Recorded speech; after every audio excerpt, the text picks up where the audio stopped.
Hello friends, आज हम अपने वीडियो में बहुपद का अध्ययन करने वाले हैं। जैसा कि आप सभी जानते हैं कि बहुपद हमें क्लास 9 में भी पढ़ना है और क्लास 10 में ही, दोनों ही जगह पर इसका बहुत ही महत्व है। तो आज इस वीडियो में हम बहुपद के बेसिक कॉन्सेप्ट को अच्छे से समझेंगे। तो वीडियो में अंत तक बने रहिए, साथ ही साथ वीडियो को लाइक तथा चैनल को सब्सक्राइब कर लीजिएगा इसी प्रकार की वीडियो के लिए। चलिए जल्दी से हम वीडियो को स्टार्ट कर लेते हैं।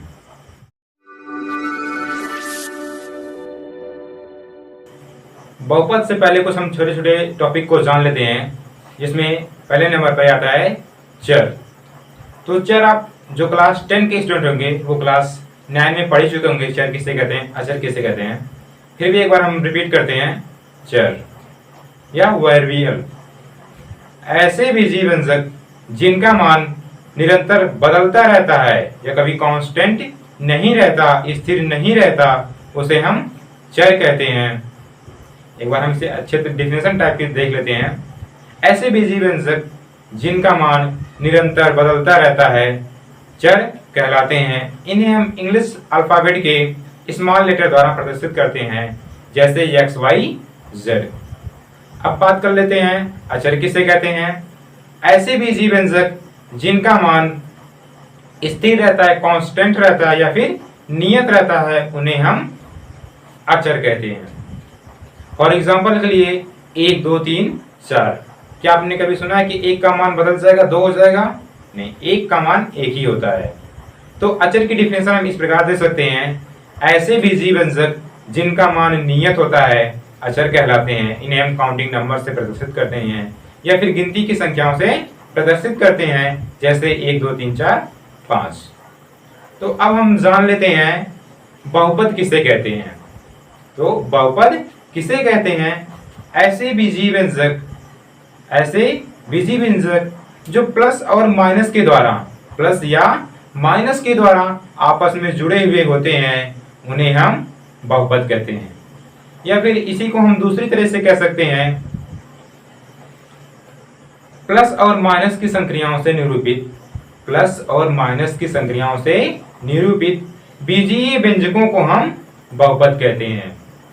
या फिर कुछ इस प्रकार भी कह सकते हैं कि अचर, चर और अचर में चर राशि की अधिकतम घात, जब चर राशि की घात कोई धनात्मक संख्या हो या फिर कोई शून्य हो, तो उसे हम बहुपद कहते हैं। आई होप आप लोगों को समझ में आ रहा होगा। एक बार हम फिर से रिपीट करते हैं इसकी एक अच्छी सी डेफिनेशन। तो प्लस और माइनस की संक्रियाओं से निरूपित बीजीय व्यंजकों को हम बहुपद कहते हैं। फॉर एग्जांपल के लिए हम कह सकते हैं x + 5। देखिए x + 5, यहाँ पर x क्या है?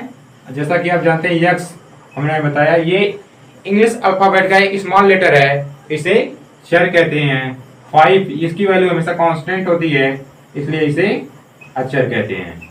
चर और अचर दोनों प्लस से आपस में जुड़े हैं, तो इस पूरे व्यंजक को ही हम बहुपद कहते हैं।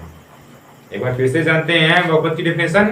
प्लस और माइनस की संक्रियाओं से निरूपित बीजीय व्यंजकों को हम बहुपद कहते हैं।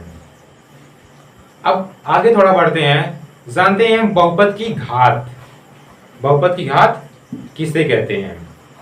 तो बहुपद की घात किसी भी बहुपद में चर राशि की सबसे बड़ी घात जो होती है वही बहुपद की घात कहलाती है। जैसे इस एग्जांपल में x की पावर 1 है, तो इस बहुपद की घात 1 कहलाएगी।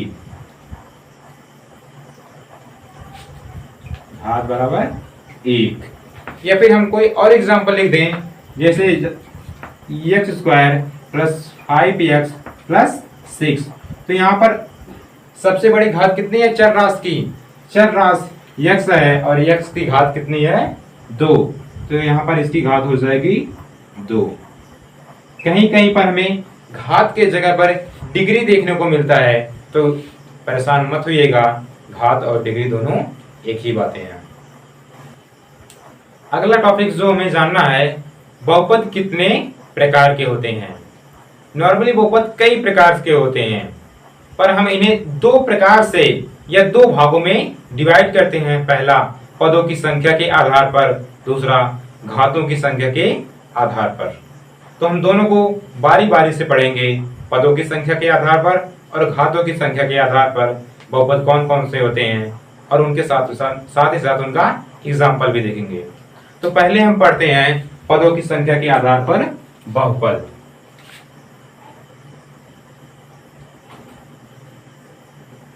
पदों की संख्या के आधार पर बहुपद।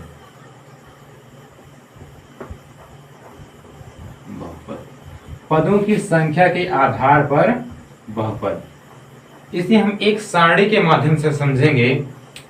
तो सारणी बनाते हैं हम, पदों की संख्या, पदों की संख्या, उदाहरण,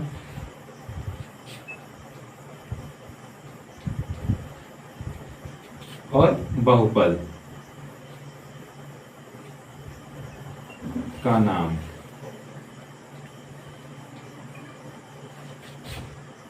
हम लोग सारणी में देखे हैं पदों की संख्या, उदाहरण और बहुपद का नाम। तो यदि पदों की संख्या 0 हो, सपोज कीजिए पदों की संख्या 0 हो, तो उदाहरण में भी 0 आएगा, क्योंकि 0 पदों की संख्या यानी टोटल पद हम प्लस और माइनस से ही डिवाइड करते हैं। तो जब ऐसा आएगा तो ये 0 ही रहेगा, और इस बहुपद का नाम हम शून्य बहुपद ही कहेंगे, शून्य बहुपद। अब अगर पदों की संख्या 1 कर दी जाए, पदों की संख्या 1 कर दी जाए, जब पदों की संख्या 1 कर दी जाएगी, उदाहरण में मान लीजिए हम यक्स यहां पर ले सकते हैं, मान लीजिए 4 ले लेते हैं हम, 4 ये भी एक पद है, पर ये कौन सा बहुपद कहलाएगा? अब 4 कौन सा बहुपद है? 4 एक अचर राशि है, इसलिए इसे हम अचर पद कहते हैं, अचर बहुपद कहते हैं, अचर बहुपद, अचर बहुपद। पर अगर एक एग्जांपल और हम देखें, पदों की संख्या 1 हो, पर उदाहरण में हम इस बार यक्स ले लेते हैं। तो यक्स क्या है?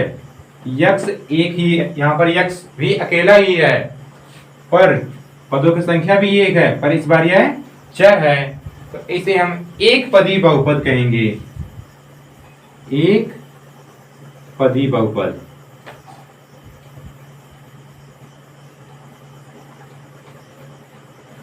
याद रखिएगा, हम बहुपद में जो भी निकालते हैं, मान लीजिए हमें शून्य निकालना है, घात निकालनी है, या फिर डिग्री या घातांक, या फिर बहुपद का नाम लिखना है, जो भी करना है, हम हमेशा चर राशि को ही देखते हैं, अचर राशि से हमारा कोई संबंध नहीं होता है। तो अगला एग्जांपल ले लेते हैं। अगर पदों की संख्या हम 2 कर देते हैं और एग्जांपल में लिख देते हैं x + 4, x + 4 में कितने पद हैं? देखिए 1 2, तो इस प्रकार इसे हम द्विपदी बहुपद कहेंगे, द्विपदी बहुपद। आगे हम इसी प्रकार कह सकते हैं, पदों की संख्या अगर 3 कर दी जाए तो x² + x + 5 कर सकते हैं। तो 1 2 3, पदों की संख्या 3 है, इसे हम त्रिपदी बहुपद कहेंगे, त्रिपदी बहुपद। तो इस प्रकार बहुपद के इस प्रकार यानी पदों की संख्या के आधार पर बहुपद की कोई लिमिट नहीं होती है, यानी पदों की जितनी संख्या होगी उसी हिसाब से हम कहेंगे यह इतने पद का बहुपद है या इतने पदी बहुपद है। तो इसकी कोई बाउंडेशन या कोई लिमिट नहीं होती है कि बहुपद कितने पद का होगा। आई होप आप लोगों को पदों की संख्या के आधार पर बहुपद का वर्गीकरण समझ में आया होगा। जैसे हमें कोई एग्जांपल में देता है 0 और बताइए ये कितने पदी बहुपद है। तो 0 में कितने पद हैं? हम पदों की संख्या देखेंगे, 0 में 1 पद है और ये स्वयं 0 है, इसलिए इसे हम शून्य पदी या 0 पदी पॉलिनोमल्स कहेंगे। फिर अगर हमें कोई पूछता है 4 कितने पदी बहुपद है, तो 4 में देखेंगे हमें एक ही पद है और यह एक अचर है, इसलिए यह एक अचर बहुपद है। आप लोगों को अंदर एक डाउट ये भी आ रहा होगा कि हम आखिर कैसे पहचानेंगे या कैसे पहचान करेंगे कितने पद हैं। हम आपको पहले भी बता चुके हैं कि हम प्लस और माइनस के हिसाब से ही बस पद का डिसीजन ले सकते हैं, एक पदी है या दो पदी है। इनटू या फिर डिवाइड के आधार पर नहीं लेते हैं हम, भाग और गुणा के आधार पर नहीं, बस धन और ऋण के आधार पर ही हम पदों का डिसीजन लेते हैं। तो यहाँ पर देखते हैं अगला एग्जांपल, अगर हमें कोई यक्स कहता है, यक्स क्या है, कौन सा बहुपद है, तो यक्स में भी एक ही पद है और यह एक चर राशि है। तो जैसा कि हमने बताया बहुपद में चर को ही देखते हैं, तो यह एक पदी बहुपद है। तो आगे अगर x प्लस 4 की बात की जाए तो x प्लस 4, यहाँ पर x एक चर है और 4 एक अचर, दोनों प्लस से जुड़े हैं, दोनों ही प्लस से जुड़े हुए हैं, यानी कि यहाँ पर दो पद है। कितने पद हैं? दो। तो इसलिए इसे हम दो पदी बहुपद कहते हैं। अगला एग्जांपल था x square plus x plus 5, x square plus x plus 5। तो इसमें टोटल हमें 3 पद नजर आ रहे हैं, इसलिए इसे हम 3 पदी बहुपद कहते हैं। आई होप अब आप लोगों को समझ में आ गया होगा, कोई डाउट नहीं होगा कि पदों की संख्या के आधार पर बहुपद का वर्गीकरण कैसे करते हैं। आगे इसी प्रकार पदों की संख्या 4 होगी, तो एग्जांपल में हम x की power 3 plus x plus 5 plus x square कर सकते हैं। तो जितने पद होंगे उसी हिसाब से हम यहाँ पर बहुपद की पदों लिखेंगे।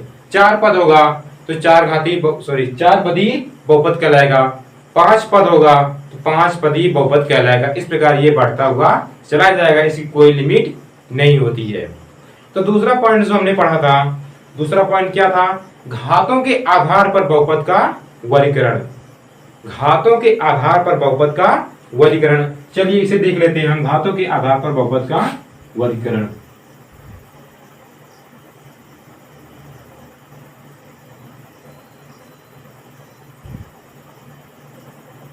घातों के आधार पर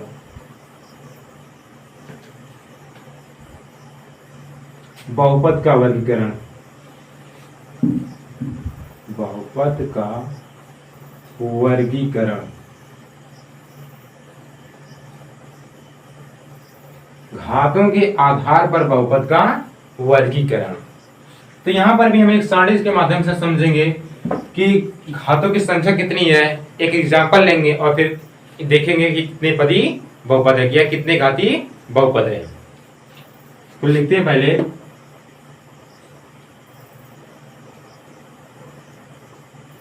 घातों की संख्या, घातों की संख्या।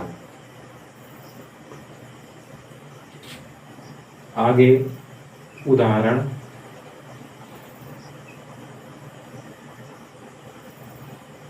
आगे बहुपद का नाम,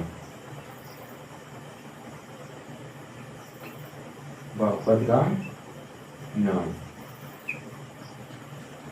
तो यहां पर अगर हमें एग्जांपल दिया जाए, जैसा कि हमने सर्वप्रथम यहां पर देखा था 0, तो वही यहां पर लिख दिया जाए उदाहरण में 0, तो यह कितने घाती बहुपद है? शून्य कितने घाती बहुपद है? तो शून्य की घात हम परिभाषित ही नहीं कर सकते। मान लीजिए 0 इंटू x कर सकते हैं। वैसे हमने आपको बताया घात निकालने के लिए हमेशा हम चर राशि देखते हैं। शून्य जो कि एक अचर है, इसमें हम x का मल्टीप्लाई करेंगे। किसी भी संख्या में जब शून्य का मल्टीप्लाई होता है तो वो शून्य ही होता है, तो कोई फर्क पड़ेगा नहीं। यानी इसे हम शून्य इंटू x तो कर सकते हैं, जहां पर x की पावर 1 आएगी, पर ये भी अपरिभाषित ही रहेगा क्योंकि इसका टोटल मतलब बनेगा 0। तो इसे हम लिखते हैं अपरिभाषित।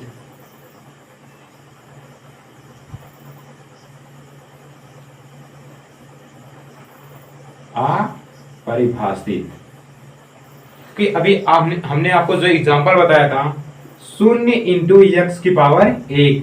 अब यहाँ पर x की पावर 1 रहेगी कि 2 रहेगी या फिर 3 रहेगी या फिर 4, सभी का मान 0 ही आएगा।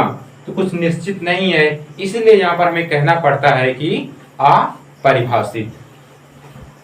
तो ये अब बात आती है ये कितने, इस बहुपद का नाम क्या होगा, कितने घाती ये बहुपद होगा। इसे हम शून्य घाती बहुपद कहते हैं। क्या कहते हैं? शून्य घाती बहुपद।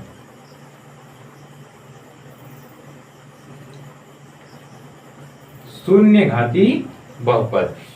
तो आगे हम एग्जांपल में कह सकते हैं कि ए हो जाए, कोई अचर पद आ जाए, मान लीजिए ए आ गया कोई अचर। अब ए के स्थान पर कोई गिनती 4 5 6 कुछ भी हो सकता है। यहां पर इस बहुपद का नाम क्या होगा या इसकी घातों की संख्या क्या होगी? यहां पर इसके भी घातों की संख्या होगी। देखिए हम इसमें भी कोई भी यक्ष नहीं है, कोई यक्ष राशि नहीं है, तो वो पहले हम यक्ष लाएंगे यानी a इंटू यक्ष करेंगे तो ये ए यक्ष बनेगा। पर हमें लाना कितना है? बस a चाहिए। तो अगर इसकी पावर 1 करेंगे फिर भी ए यक्ष ही रहेगा। पर हम एक चीज जानते हैं, किसी भी राशि की या किसी भी राशि की पावर जब हम 0 करते हैं उसका मान 1 होता है। तो यहाँ पर यक्ष की पावर जब 0 कर देंगे तो इसका मान 1 प्राप्त होगा, यानी कि a गुणे एक बराबर a। अब इसमें कोई डिफरेंस नहीं है, तो यहाँ पर हमने पावर कितनी की? 0। तो यहाँ पर घातों की संख्या 0 हो गई। तो ये किस प्रकार का बहुपद होगा? शून्य घाती ये बहुपद ये भी होगा, शून्य घाती बहुपद। पर एक कंडीशन यहाँ पर और साथ में लिखते हैं हम, a तो ठीक है पर a 0 के बराबर नहीं होना चाहिए, a not is equal to 0। आगे हम एग्जांपल में कुछ कह सकते हैं। मान लीजिए एक चर राशि ले लेते हैं जैसे यक्ष। यहां पर अगर हम यक्ष ले लेते हैं फिर भी अब हमें देखने पड़ेगा यक्ष घात कितनी है। पर नॉर्मली जहां पर किसी संख्या की घात ना दिखाई देती हो वहां पर हम एक ही मानते हैं, तो इसकी घात कितनी हो जाएगी? 1। तो ये कौन सा बहुपद कहलाएगा? एक घाती बहुपद, एक घाती बहुपद। पर मॉडर्न में इसका नाम एक घाती बहुपद ना कहकर इसे हम रैखिक बहुपद कहते हैं। ये नाम आप लोग याद रखिएगा, रैखिक बहुपद, रैखिक बहुपद। तो रैखिक बहुपद, एक घाती बहुपद को ही हम रैखिक बहुपद कहते हैं। यहां पर भी कंडीशन होती है कि यदि इसकी आगे जो इसका गुणांक होता है वो a की इज इक्वल नॉट 0 होना चाहिए। अब आगे हम कह सकते हैं कि ए एक्स स्क्वायर कोई पद आ जाए। देखिए ए एक्स स्क्वायर मान लेते हैं, ए एक्स स्क्वायर प्लस 5, ए एक्स स्क्वायर प्लस 5। यहाँ पर हमें पद तो देखना नहीं है, बस घात देखनी। इसकी घात कितनी है? 2 है, तो घातों की संख्या 2 हो गई। ये कितने घाती बहुपद कहलाएगा? द्विघाती बहुपद, द्विघाती बहुपद, द्विघाती बहुपद हो गया। यहां पर भी यही कंडीशन होती है कि a की वैल्यू 0 ना हो, क्योंकि जब a की वैल्यू 0 हो जाएगी तो पूरा x वाला पद ही गायब हो जाएगा, यानी चर राशि ही गायब हो जाएगी। तो कितना बचेगा? 5 और 5 फिर से एक अचर राशि आ जाएगी जो कि एक शून्यघाती बहुपद हो जाएगा। तो इसलिए यहाँ पर a is equal to not 0 होना चाहिए। इसी प्रकार आगे एग्जांपल हम कह सकते हैं जहां पर इसकी घात मान लीजिए 3 कर देते हैं। अगला एग्जांपल देख लेते हैं, ax³ plus bx plus c। यहां पर भी हम फिर से वही कंडीशन कहेंगे, a is equal to not 0, a is equal to not 0, क्योंकि अगर a 0 होगा तो यहां से ये a3x3 वाला पद ही गायब हो जाएगा। इस प्रकार इसमें कितने पदों की संख्या होगी? एक रैखिक बहुपद हो जाएगा, यानी bx प्लस c। b और c एक अचर राशि है, x यहाँ पर चर है। पदों की संख्या 1 आ जाएगी, तो इसे हम एक घाती बहुपद में ले जाएंगे। पर यहाँ पर जब a का मान 0 नहीं होगा तो पदों की घातों की संख्या 3 होगी। इस प्रकार इसे हम एक त्रिघातीय बहुपद कहेंगे।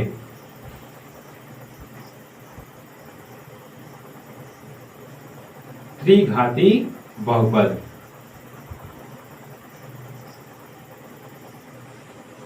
आगे हम एग्जांपल देख सकते हैं कि मान लीजिए दे दिया गया है ax की पावर 4 प्लस bx की power 3 plus cx square plus dx plus e। यहाँ पर इसकी घात कितनी है इस बहुपद की? 4। पर 4 तब होगी जब a का मान 0 ना हो। a is equal to not 0 तो इसकी घात कितनी होगी? 4। जब घात 4 होगी यह चतुर्थ घाती बहुपद कहलाएगा। चतुर्थ घाती बहुपद। चतुर्थ घाती बहुपद। तो इस प्रकार हम बहुपद को दो भागों में या दो आधार पर डिवाइड करते हैं। पहला पदों की संख्या के आधार पर और दूसरा घातों की संख्या के आधार पर। दोनों ही टॉपिक हमने आपको अच्छे से बताने का प्रयास किया है। अगर फिर भी आपके अंदर कोई डाउट रह जाता है तो आप वीडियो को दोबारा से प्ले करके देख लीजिएगा, और इसके बाद भी कोई डाउट नहीं दूर होता है तो आप हमसे कमेंट के माध्यम से पूछ सकते हैं। तो कोई डाउट हो तो आप वीडियो पीछे करके एक बार फिर से देख लीजिएगा।